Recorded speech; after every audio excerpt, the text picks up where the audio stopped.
Okay, Dr. Dan Sirica is going to come up and give a research update. He is a neurologist with training in movement disorders, and he has special interest in deep brain stimulation, and he's currently working on several projects on ATP1A3 related disorders. Hi, everybody. My name is Dan Sirica. I'm from Buffalo, New York. I just only have a couple minute presentation, so definitely get us back on track for things.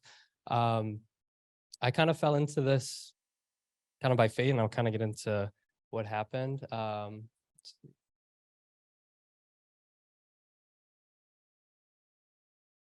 just hit the forward button here.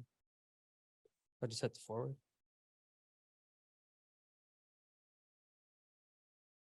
Oh, there we go. So again, I'm from Buffalo, New York. I did my training all in Buffalo, and then did my movement disorder fellowship in Rochester, which is pretty much just right down the street from Buffalo. When I came back, I thought I was going to be just seeing a lot of 70 and 80-year-old men with Parkinson's disease, and that'd be probably it. But then a year later, I'm talking at the AHC conference, so things definitely changed.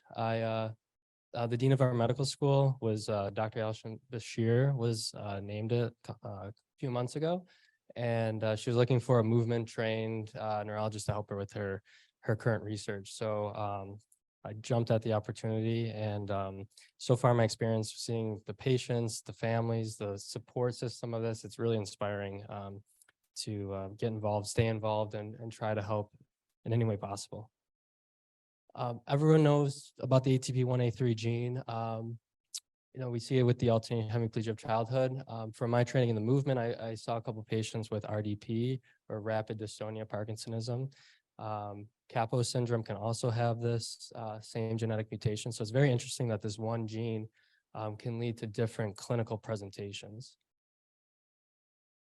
So Dr. Brashear, she also was heavily involved in the RDP research. There was first described in a family in 1991, and then other families were kind of also found to have these similar symptoms. The name is pretty self-explanatory, where patients can develop pretty rapid onset, days or weeks of movement disorder, so mostly dystonia and Parkinsonism. Eventually, the gene for the ATP1A3 was found in 2004. But these patients, just like in AHC, can also have other comorbidities. So psychiatric issues, cognitive complaints, epilepsy can be a huge problem in these patients and very difficult to treat. So really for our study, we're trying to look at patients not just with RDP or AHC, really just having the ATP1A3 gene. This is like a natural history study where we have a site in Buffalo, we have a site in Miami. But the good thing about this is that it's all telemedicine and televideo. So you can do this all from your own home. You don't have to actually come to the office for any of the visits. And kind of what we do with this for the participation is there's a pretty prolonged history taking. We really try to get to know the patients, to know the families, kind of how the disease has affected them, their birth history, milestones, treatments that have been either successful or unsuccessful, any therapies that they're currently taking. Any obvious triggers. So with AHC, a lot of their episodes can be triggered by stress or fatigue, but also in RDP, these patients may have had a stressful life event or illness that led to their symptoms as well. So getting as much information on these triggers are something that I'm interested in. The telemedicine exam has some limitations because it's over the computer, but we really combine multiple movement rating scales together into one long neurologic exam.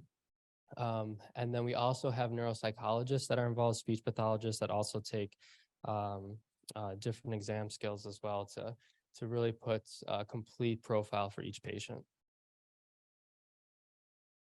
And so really the goals of our study, we're trying to collect as much data as possible on patients. We discuss each physical neurologic exam as a conference together amongst 3 movement disorder specialists.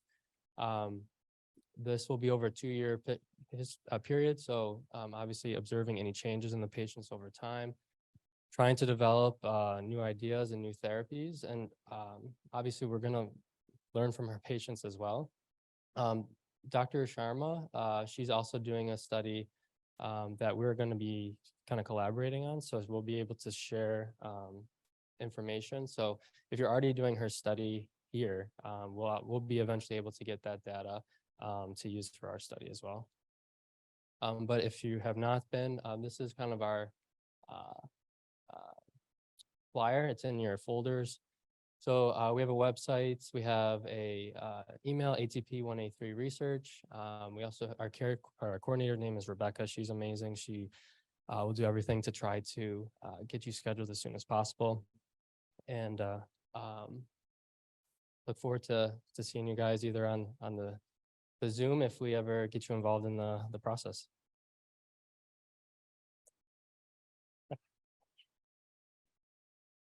Thank you.